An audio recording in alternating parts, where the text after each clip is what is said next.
안녕하세요. 살아가는 한 누구나 고민을 안고 살아가지만요. 유독 그 무게에 더 힘들어하는 분들이 계신 것 같아요. 오늘 저희는 니시와키 슌지라는 일본 정신과 의사의 책 고민 쇼컷의 기술, 어떻게 하면 고민의 무게를 덜어낼 수 있을지 그 실용적인 방법들을 함께 파헤쳐 보려고 합니다. 특히 좀 예민하다, 내가 좀 생각이 많다 하시는 분들은 주목해 주시면 좋을 것 같아요. 고민에 쏟는 시간을 확 줄일 수 있는 그런 기술들이거든요. 이번 시간에는요, 이 자료들을 통해서 일상의 걱정거리, 특히 많은 분들이 힘들어하시는 거 있잖아요. 인간관계, 이런 문제들을 어떻게 하면 좀 더 가볍고 현명하게 다룰 수 있을지 그 핵심 열쇠를 찾아보는 시간이 될 겁니다. 자, 그럼 바로 시작해 볼까요? 네. 저자는 인간의 고민을 크게 세 가지로 보더라고요. 돈, 건강, 그리고 인간관계. 이렇게요. 자료를 보면 재밌는 게 재난 뉴스를 보면서 불안해하는 거 있잖아요. 그것도 결국엔 건강 염려랑 연결되고 또 열등감 같은 감정도 혼자서는 잘 안 생기니까 이것도 인간관계 문제다 이렇게 분석하더라고요. 그런데 여기서 진짜 흥미로운 주장이 나와요. 뭐냐면 많은 사람들이 가장 어렵다고 생각하는 인간관계 문제가 사실은 해결하기 제일 쉽다는 거예요. 네, 인간관계가 제일 쉽다고요? 네. 그리고 일단 해결만 되면 행복이랑 가장 직접적으로 이어진다 이렇게 주장합니다. 와, 진짜 의외인데요? 보통은 제일 복잡하고 막 어렵다고 생각하는데 왜 그렇게 보는 걸까요? 저자는 이걸 돈이나 건강 문제랑 비교해서 설명하는데요. 예를 들어 돈은 아무리 많아도 100% 만족이라는 게 좀 어렵잖아요. 그리고 건강은 언젠가는 잃게 될 좀 유한한 거고요. 근데 인간관계는 그 해법을 알면 평생 지속되는 행복을 가져다 줄 수 있다. 이런 관점인 거죠. 아, 그러니까 노력 대비 행복 전환율이 가장 높다. 이렇게 보는 겁니다. 그렇군요. 노력했을 때 확실한 행복으로 돌아올 가능성이 가장 높은 영역이 바로 인간관계다. 알겠습니다. 그럼 그 해결하기 가장 쉬운 인간관계 문제, 핵심 열쇠는 뭘까요? 첫 번째 방법부터가 상당히 좀 파격적인데요. 바로 기대하지 않는 것. 이게 상처받지 않는 뭐랄까 마음의 방탄복 같은 게 된다고 하는데 근데 이거 너무 좀 냉소적이거나 비관적으로 들릴 수도 있지 않을까요? 괜찮을까요? 그거 정말 좋은 지적이세요. 많은 분들이 딱 그렇게 느끼실 수 있거든요. 하지만 저자는 이 기대하지 않기가 에이 어차피 안 될 거야 이런 식의 자포자기랑은 전혀 다르다고 강조해요. 오히려 뭐랄까 글쎄 잘 될까? 이 정도의 아주 중립적인 마음 상태에 가깝다고 합니다. 중립적인 상태요. 네. 그러니까 타인이 나한테 뭘 해주겠지 하는 기대, 또 내가 뭘 엄청 잘 해내야 한다는 기대, 어떤 결과가 무조건 좋아야 한다는 그런 기대를 의식적으로 좀 내려놓는 연습인 거죠. 아, 포기나 체념이랑은 다른 거네요? 그럼 이걸 구체적으로 어떻게 연습해 볼 수 있을까요? 방법이 있나요? 자료에서는 아주 간단한 방법을 제안해요. 어떤 일에 좀 실망했다 이럴 때 있잖아요. 그 순간에 딱, 아, 내가 또 기대했구나 하고 스스로 알아차리는 거예요. 아, 알아차리는 거요. 네, 마치 감정 알람처럼요. 아, 친구가 연락해 주길 기대했네? 프레젠테이션이 완벽하길 기대했네? 이렇게요. 이 알아차림을 계속 반복하다 보면 불필요한 기대에 에너지를 쓰는 그 패턴을 조금씩 바꿀 수 있다는 거죠. 그렇군요.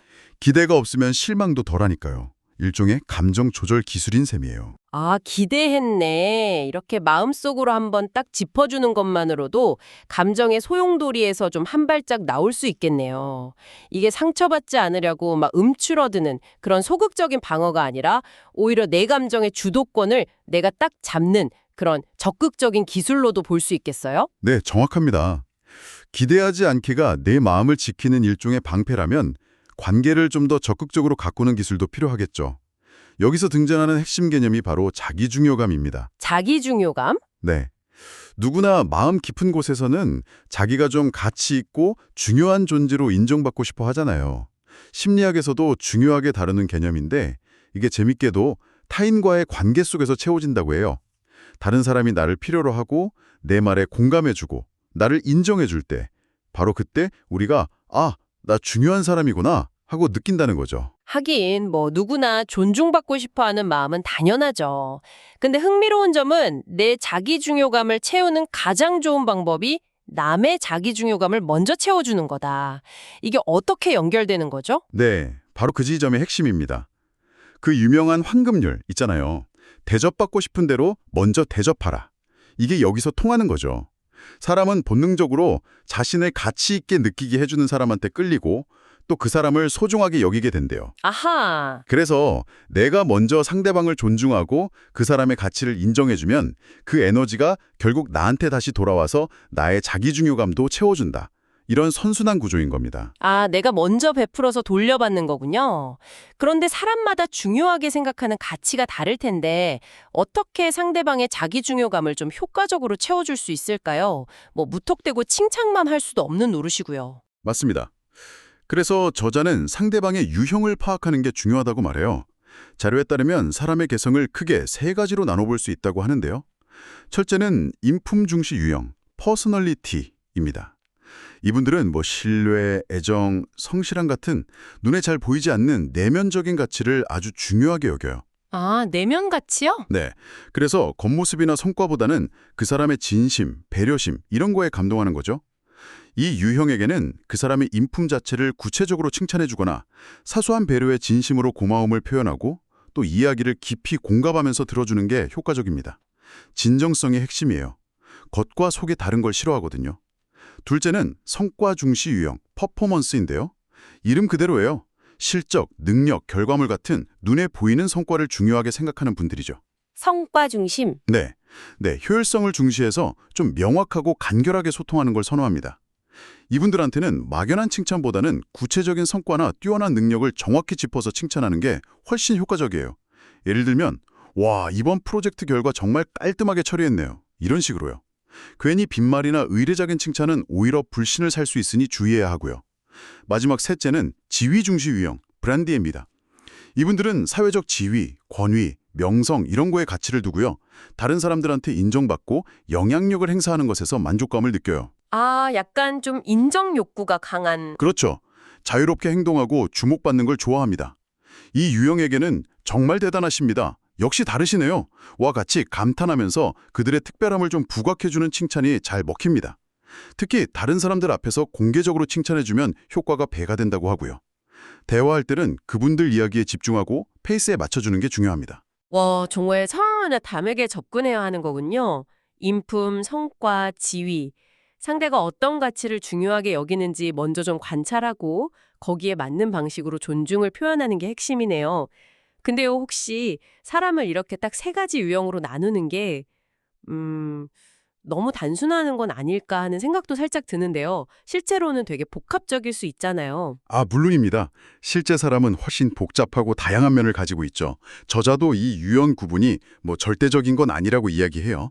관계를 이해하고 소통하는 데 도움이 되는 그냥 하나의 틀 정도로 활용하라는 거죠. 네, 틀로써. 중요한 건 상대방이 어떤 지점에서 내가 중요하구나라고 느끼는지 그걸 좀 섬세하게 관찰하고 그 지점을 존중해 주려는 노력 그 자체인 거죠. 이 유형론은 그 관찰을 위한 좋은 시작점이 될 수 있습니다. 네, 완벽한 분류법이라기보다는 상대방을 이해하기 위한 유용한 렌즈, 뭐 이렇게 생각하면 되겠군요. 알겠습니다. 자, 그럼 이번에는 좀 다른 종류의 고민으로 넘어가 볼게요. 때로는 해야 할 일이 너무 크게 느껴져서 와, 이걸 어떻게 시작하지? 엄두도 못 내고 그냥 주저앉고 싶을 때가 있잖아요. 저만 그런 거 아니죠. 아닙니다. 많은 분들이 공감하실 거예요. 특히 완벽하게 해내고 싶은 마음이 클수록 시작이 더 어렵게 느껴지죠. 저자는 이런 상황을 과제가 실제보다 훨씬 커 보이는 인지적 착각 때문이다 이렇게 설명을 해요. 그리고 이 착각을 깨는 아주 강력한 방법으로 스몰 스텝 기법을 제시합니다. 스몰 스텝, 작은 걸음. 네, 말 그대로예요. 부담스러운 목표를 아주 작은 단계로 잘게 쪼개는 겁니다. 예를 들면 어떤 식일까요? 관련 폴더 열기나 참고 자료 딱 하나만 읽기. 이 정도로 설정하는 거예요. 아, 정말 작게. 네. 아침 운동하기가 목표라면 운동복으로 갈아입기나 현관문 열기부터 시작하는 거죠. 자료에 나온 예시처럼 밥하기가 귀찮으면 그냥 냉장고 문 열기부터, 침대에서 일어나기가 힘들면 이불 속에서 몸 한 번 뒤척이기부터 이런 식입니다. 계단 오르기가 힘들 때 계단의 높이를 아주 낮게 만들어서 누구나 쉽게 한 걸음씩 내디딜 수 있게 만드는 거랑 같아요. 이야, 계단 비유가 정말 확 와닿네요. 한 계단의 높이가 너무 높으면 오를 엄두를 못 내지만 수많은 낮은 계단으로 이루어져 있다면 어느새 정상에 가까워질 수 있다. 이게 앞서 이야기했던 기대 문제, 특히 완벽주의랑도 되게 깊은 관련이 있어 보여요. 네, 정확히 보셨습니다. 예민한 성향의 사람들은 종종 완벽주의적인 경향을 보이는데요. 이게 곧 자기 자신에게 거는 기대치가 매우 높다는 의미이기도 하거든요. 그렇죠. 이 정도는 해야지, 실수하면 절대 안 돼. 이런 높은 기대가 오히려 행동을 딱 멈추게 만드는 거죠. 그래서 저자는 의식적으로 목표를 절반 정도로 낮추는 50점주의, 이것과 함께 스몰 스텝을 통해서 아주 작은 성공 체험을 자주 맛보는 게 중요하다고 강조합니다. 성공 체험. 네, 해냈다. 이 작은 성취감이 계속 쌓여야 더 큰 도전을 할 수 있는 동력이 생긴다는 거죠. 자료에는 이걸 뒷받침하는 좀 흥미로운 연구 결과도 소개되는데요. 하버드대 졸업생들을 장기간 추적했더니 사회적 성공을 가른 결정적 요인이 뭐 배경이나 IQ가 아니라 성공할 때까지 포기하지 않는 노력이었다는 결과가 있었고요. 오. 또 도쿄대 졸업생들이 다른 대학 졸업생들보다 숨을 더 오래 참았다는 실험 결과도 비슷한 맥락으로 해석될 수 있다고 해요. 결국 어려운 상황에서도 버티고 나아갈 수 있는 힘은 작은 성공 경험들이 축적되어서 만들어진다는 겁니다. 스몰 스텝은 바로 그 성공 근육을 키우는 훈련인 셈이죠. 작은 성공이 쌓여서 큰 성취를 이루는 원동력이 된다. 정말 중요한 포인트네요. 단순히 일을 쪼개는 기술이 아니라 마음의 장벽을 낮추고 자신감을 키우는 방법이군요. 자, 지금까지 기대 관리, 자기 중요감, 스몰 스텝에 대해 이야기 나눠갔는데요. 그 외에도 일상에서 마주하는 다양한 심리적 어려움에 대처하는 기술들이 더 소개되었죠? 몇 가지만 더 살펴볼까요? 네, 여러 유용한 마음관리 도구들이 제시되었는데 몇 가지 핵심적인 것들을 좀 짚어보겠습니다. 우선 바꿀 수 있는 것과 없는 것을 명확히 구분하는 연습, 이게 중요합니다. 대표적으로 바꿀 수 없는 게 뭘까요? 바로 타인이죠. 타인, 그렇죠. 네, 다른 사람의 생각이나 감정, 행동을 내가 막 통제하려고 하는 시도는 결국 좌절과 상처를 낳기 쉽습니다. 그 대신 내가 통제할 수 있는 것, 즉 나의 생각과 반응, 행동, 여기에 집중하는 것이 훨씬 생산적이다. 이런 관점이에요. 또 다른 하나는 부담스러운 역할을 일단 수용해보는 자세도 중요해요. 부담스러운 역할도요. 네, 큰 책임이 주어졌을 때 내가 이걸 어떻게 해? 하고 지레 겁먹기보다는 그 역할을 제안한 사람이 나를 믿어준다는 사실, 여기에 좀 초점을 맞춰보는 거죠. 그리고 역할을 맡은 후에는 앞서 말한 스몰 스텝, 특히 과제 분석을 통해서 그 역할을 아주 세부적인 단위로 쪼개면 됩니다. 자료에 볼펜 분해 예시가 나오잖아요. 네네. 아주 복잡해 보이는 일도 뭐 뚜껑 열기, 심 빼기 이렇게 나누면 해낼 수 있듯이 어떤 역할이든 잘게 나누면 감당할 수 있는 수준으로 만들 수 있다는 겁니다. 두려움은 세분화될수록 작아지니까요. 아, 그러니까 통제할 수 없는 외부 요인, 뭐 타인이나 결과 같은 거에 대한 기대는 좀 낮추고 내가 통제 가능한 내부 요인, 나의 생각이나 행동 단계에 집중하라는 맥락이군요. 이게 다 연결되는 느낌인데요? 맞습니다. 결국 핵심은 내 안의 생각과 관점을 어떻게 조절하느냐인 것 같아요. 그런 맥락에서 멀티태스킹의 환상에서 벗어나기도 중요합니다. 멀티태스킹이요? 네, 우리 뇌는 본질적으로 한 번에 한 가지 일에만 집중하도록 설계되어 있대요. 우리가 멀티태스킹이라고 생각하는 건 사실 여러 개의 싱글 태스킹을 아주 빠르게 전환하는 것일 뿐이라는 거죠. 아, 진짜요? 전환하는 거였군요. 네, 그러니까 멀티태스킹이 잘 안 된다고 자책할 필요가 전혀 없다는 겁니다. 오히려 현재 하는 한 가지 일에 온전히 집중하는 연습이 필요한데 자료에서는 손글씨 쓰기나 뜨개질처럼 손과 눈을 함께 사용하는 활동이 도움이 된다고 제안해요. 차분하게 하나에 몰입하는 경험 자체가 마음을 안정시키는 효과가 있는 거죠. 그리고 상상력을 긍정적으로 활용하는 기술, 이것도 되게 인상적이었어요. 상상력을 긍정적으로요? 네, 예민한 사람들은 상상력이 풍부한 경우가 많은데 이게 종종 부정적인 시나리오를 미리 막 그리는 예기 불안으로 이어지기 쉽거든요. 저자는 이 풍부한 상상력을 오히려 역이용하라고 권합니다. 즉, 용기가 필요한 순간에 자신이 동경하는 인물이나 영웅 캐릭터 아니면 스스로 만든 멋진 페르소나 같은 거 있잖아요. 책에서는 슈퍼 아티스트 닥터 같은 예시가 나옵니다만 네네. 그런 존재가 되었다고 상상하면서 행동하는 거예요. 만약 그 사람이라면 이 상황에서 어떻게 할까? 이렇게 스스로 묻는 거죠. 약간 유치하게 들릴 수도 있지만 실제로 어려운 상황을 돌파하는데 큰 힘이 될 수 있다고 합니다. 와, 정말 다양한 심리적 도구들이네요. 내 마음을 다스리는 것부터 시작해서 실제 행동으로 옮기는 구체적인 방법까지. 이제 이런 내적 관리 기술들을 바탕으로 조금 더 까다로운 인간관계 상황들에는 어떻게 적용해 볼 수 있을지 이야기 나눠볼까요? 예를 들어 그 완벽주의 성향 때문에 상대방의 사소한 단점 하나가 딱 거슬려서 관계를 아예 끊어버리는 거. 전면 거부 버릇 같은 거요. 네, 그 완벽주의가 타인에게도 비현실적으로 높은 기준을 적용하게 만들 수 있죠. 그래서 작은 흠결에 실망하고 이 사람은 안 되겠다 이러면서 관계를 완전히 차단하는 전면 거부로 이어지기 쉬워요. 하지만 저자는 이게 결국 자신의 관계망을 축소시키고 세상을 보는 시야를 좁힐 수 있다고 경고합니다. 0 아니면 100 이게 아니라 그 사이의 다양한 거리를 인정하는 적정 거리두기가 필요하다는 거죠. 적정 거리두기. 구체적으로 어떻게 하는 걸까요? 예를 들면 어떤 상사가 너무 싫지만 업무상 완전히 피할 수는 없다. 이럴 때는 업무 관련 대화는 최소한으로 하되 회식이나 사적인 만남은 정중하게 거절하는 식이죠. 아, 네. 조절하는 거군요. 네, 굳이 막 당신과는 상종 안 해 이렇게 선언할 필요 없이 만남의 빈도나 깊이를 조절하는 겁니다. 거절해야 할 때는 상대방 기분을 덜 상하게 하는 적절한 핑계를 사용하는 것도 현실적인 방법이 될 수 있어요. 자료에서는 계속 사용할 수 있는 무난한 이유를 미리 생각해두는 것도 요령이라고 언급하고요. 핵심은 모든 관계를 전부 아니면 전무로 보지 않는 유연성입니다. 이것도 많은 분들이 고민하는 부분일 것 같아요.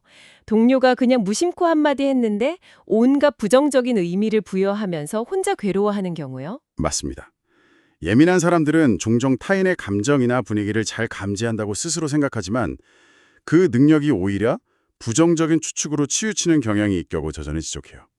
저 사람이 나를 싫어하나? 나를 무시하는 건가? 이런 생각이요. 네, 딱 그런 거죠. 하지만 기억해야 할 것은 대부분의 사람들은 그렇게까지 깊은 의도를 가지고 말하거나 행동하지 않는다는 점입니다. 그냥 머릿속에 떠오르는 대로 말하는 경우가 훨씬 많아요. 따라서 상대의 마음을 읽으려는 시도는 대부분 에너지 낭비고 스스로를 괴롭히는 습관일 뿐이라는 거죠. 혹시 정말 악의적인 사람을 만났다면 어떻게 할까요? 그때는 그 사람 때문에 괴로워하기보다 그 사람을 반면교사로 삼으라고 조언합니다. 반면교사요? 네. 저렇게 행동하면 상대방의 자기 중요감을 깎아내리는구나. 나는 절대 저러지 말아야지 하고 배우는 기회로 삼는 거죠. 부정적인 경험에서도 배움을 찾아내는 것이 중요합니다. 오헨리의 단편소설 마녀의 빵 이야기도 굉장히 인상 깊었어요. 가난한 화가일 거라고 짐작한 단골 손님한테 빵집 주인이 친절을 베푼답시고 딱딱한 빵에 버터를 발라줬는데 사실 그는 건축 설계사였고 그 빵을 지우개로 쓰고 있었다는 선의가 최악의 결과를 낳은 거죠. 네. 그 이야기는 상대방에 대한 이해 없이 베푸는 선의가 얼마나 위험할 수 있는지를 정말 극명하게 보여주죠. 내가 좋다고 생각하는 것을 상대방도 당연히 좋아할 것이라는 착각, 앞서 말한 자기 중요감 채우기와도 연결되는데요. 상대방이 진정으로 무엇을 원하고 무엇에 가치를 두는지 먼저 관철하고 이해하려는 노력이 없다면 나의 배려는 오히려 부담이나 피해가 될 수도 있다는 교훈을 줍니다. 정말 중요한 지점이네요. 마지막으로요. 주변 사람들 고민 상담을 너무 자주 해주다 보니까 정작 내가 감정 쓰레기통이 된 것 같아서 지칠 때 이럴 때는 어떻게 해야 할까요? 거절하기는 좀 미안하고 다 들어주자니 내가 너무 힘들고 그런 상황이요. 저자는 정신과 의사로서 이 문제에 대해서는 좀 단호한 입장을 보여요. 변화 의지가 없는 사람의 하소연을 무한정 들어주는 것은 결국 양쪽 모두에게 도움이 되지 않는다는 거죠. 하지만 일반적인 관계에서는 그렇게 칼같이 끊어내기가 어렵잖아요. 그렇죠. 어렵죠. 그래서 저자는 죄책감을 느끼지 않으면서 자신을 보호하는 방법으로 시간 제한을 둘 것을 제안합니다. 시간 제한요? 네, 예를 들어 딱 20분만 이렇게 시간을 정하는 거예요. 그리고 그 시간 동안에는 정말 진심으로 판단하거나 조언하려 들지 않고 오롯이 상대의 이야기에 귀 기울여 공감해 주는 겁니다. 20분이라도 집중해서 경청하는 것은 상당한 에너지 소모이기 때문에 그 이상은 자신을 위해 거절해도 괜찮다는 거죠. 중요한 것은 내가 지치지 않는 범위, 이걸 설정하고 지키는 겁니다. 네, 오늘 고민 쇼컷의 기술을 통해 정말 많은 지혜를 얻은 것 같아요. 타인, 나 자신, 결과에 대한 기대를 내려놓는 것부터 시작해서 완벽주의를 버리고 작은 성공을 쌓아가는 스몰 스텝, 그리고 관계의 핵심인 상대방의 자기 중요감을 채워주는 방법까지. 흩어져 있던 고민 해결의 실마리들이 하나로 싹 꿰어지는 느낌입니다. 맞습니다. 이 모든 기술들은 결국 하나의 중요한 지점을 향하고 있는 것 같아요. 바로 자기 자신을 소중한 존재로 여기며 살아가는 것입니다. 타인에게 인정받는 것도 물론 중요하지만 그보다 더 근본적인 것은 스스로가 자신을 어떻게 생각하고 대하느냐는 거죠. 아, 스스로를 어떻게 대하는가. 네, 외부 조건, 예를 들어 돈이나 외모, 학력 이런 것과는 별개로 내 존재 자체를 귀하게 여길 때 진정한 의미의 행복과 안정감을 느낄 수 있다는 메시지입니다. 세상이 요구하는 기준이나 스스로 세운 높은 이상에 너무 얽매이지 않고 때로는 불완전한 자신의 모습도 좀 너그럽게 받아들이는 자세가 필요하다는 거죠. 저자가 인용한 메멘토 모리, 즉 죽음을 기억하라는 말도 그런 맥락에서 깊은 울림을 주는 것 같아요. 언젠가 끝이 있다는 사실을 인지하면 사소한 걱정이나 불필요한 고민에 얽매이기보다 현재의 순간을 더 소중히 여기게 된다는 거죠. 살 날이 한 달밖에 남지 않았다면 무엇을 하고 싶은가? 이 질문에 많은 사람들이 평소와 같은 일을 좀 더 신중하게 하고 싶다고 답했다는 이야기도 참 인상적이었습니다. 어쩌면 우리가 당연하게 누리는 이 평범한 일상이 이미 행복 그 자체일지도 모른다는 생각을 하게 되네요. 네, 오늘 형태 남은 이야기들이 당신의 마음을 무겁게 짓누르던 고민의 시간을 조금이나마 줄여주고 그 에너지를 지금 여기 당신 앞에 소중한 순간들을 더 깊이 느끼고 감사하는 데 사용할 수 있기를 바랍니다. 마지막으로 이 질문을 스스로에게 던져보면서 마무리하는 것은 어떨까요? 만약 당신에게 남은 시간이 딱 한 달이라면 당신은 무엇을 하며 그 시간을 보내고 싶으신가요? 한번 조용히 생각해보는 시간을 가져보시는 것도 좋을 것 같습니다. 오늘은 여기까지입니다. 당신의 내일에 작지만 의미 있는 변화를 가져오는 시간이 되었기를 바랍니다.